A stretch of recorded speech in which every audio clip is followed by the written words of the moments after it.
এই মুহূৰ্তত জনাইছো এক ডাঙৰ খবৰ মহানগৰীত ভয়ংকৰ অগ্নিকাণ্ড হাতগাঁও বাঘৰবৰী পথৰ হাতগাঁও ৰাজ্যিক চিকিৎসালয়ৰ সমীপত এই ভয়ংকৰ অগ্নিকাণ্ডৰ ঘটনা সংঘটিত হৈছে প্ৰায় আধা ঘণ্টাৰ মূৰত নিৰ্বাপন হয় জুই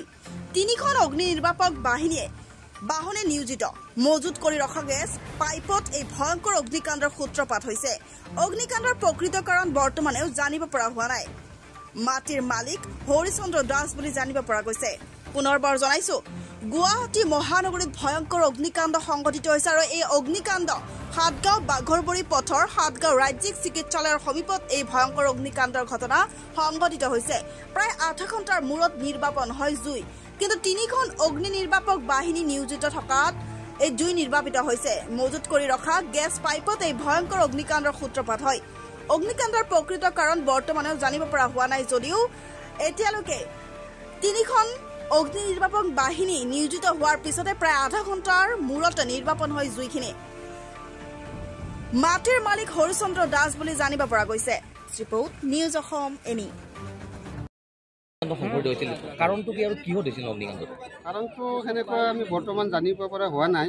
কিন্তু আহি খালি আমি পুৰা ডাঙৰ তাৰমানে পুৰা একদম জুই লাগি থকাই দেখা পাইছোঁ আৰু আমি আহি আমাৰ ফালৰ পৰাই যিখিনি ধৰক চেষ্টা কৰিব লাগে কৰিছোঁ আকৌ আমি গাড়ী আনি ধৰক প্ৰায় বেছি দেৰি লগা নাই মোটামুটি ধৰক 20-25 মিনিট মানৰ কি আছিল কি মানে ইয়াতে তাৰমানে গেছৰ পাইপ তাৰমানে দম কৰি থোৱা আছে খালি ধৰ গেছৰ এইটো তাৰমানে নতুন কানেকশ্যনবিলাক যে হ'ব কেনেকুৱা সন্দেহ কৰিছে বাইদেউ এই মুহূৰ্তত তাৰমানে আমাৰ যিজন ওচৰৰ মানে তেওঁ বিল্ডিঙৰ আৱাসী একেবাৰে ওচৰৰ বিল্ডিঙৰ আৱাসীজনে ওপৰৰ পৰা দেখিছে ইয়াতে 4-5 জন ল'ৰা আহি জুইকুৰা জ্বলাই দিছে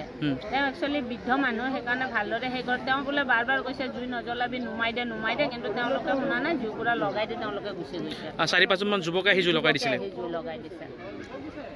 লাগিছে কি কথা গোটেই ঘটনাটো অলপ কৈ দিব একচুৱেলি মই ঘৰত নাছিলোঁ বাগতে মই অলপ দূৰৰ পৰা আহি আছিলোঁ আহি থাকোঁতে হঠাৎ মোৰ ভতিজা ল'ৰাটো ফোন কৰিছিলে কৰি কৈছে যে জুই লাগিছে কেনেকৈ জুইটো সূত্ৰপাত হৈছে সেইটো কোনো নাজানে মানে হঠাৎ ইমান বেছি জুই লাগি গৈছে জুই লগাৰ পিছত আমি প্ৰথমতে হেৰিত ফোন কৰিছিলোঁ চানমাৰীত ফোন কৰাৰ পিছত চানমাৰী 101ত ফোন মাৰিলোঁ তাৰপিছত আমি চন্দ্ৰপুৰত ফোন মাৰিলোঁ তাৰপিছত ডিফেন্সত ফোন মাৰিছোঁ যদিও ডিফেন্সৰ প্ৰচেছবিলাক বেলেগ বুলি কৈছে তেওঁলোকে আহি পোৱা নাছিল ভাগ্যক্ৰমে মানে এনেকুৱা হ'ল মোৰ বাইদেউৰ ঘৰত জুই ধৰিছে কিন্তু যে কিসমত ভাল আছিল অলপ সেইটো সময়তে মানে মানুহখিনি আহি পালে পোৱাৰ কাৰণে মানে জুইকুৰা বন্ধ কৰিব পাৰিলে আৰু কিহৰ পাইপ ৰখা আছিলে এইটোতো আমি জনাত গেছৰ পাইপ বুলি কৈছে একচুৱেলি তেওঁলোকৰো অলপ জবৰদস্তি থাকে সেইটো মই ক'ব লাগিব কাৰণ লাচিত পুথিভঁৰালৰ সন্মুখত এখন গাড়ীৰ সৈতে আজি বহুদিনৰ পৰা মোটামুটি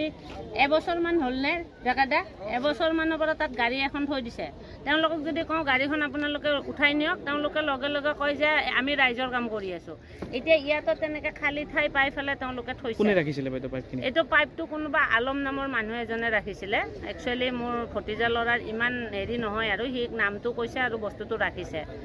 আৰু এইবিলাক কি মানে কিবা চৰকাৰী কামৰ বাবে আনিছিল নে দোকানৰ পাইপ হয় নাই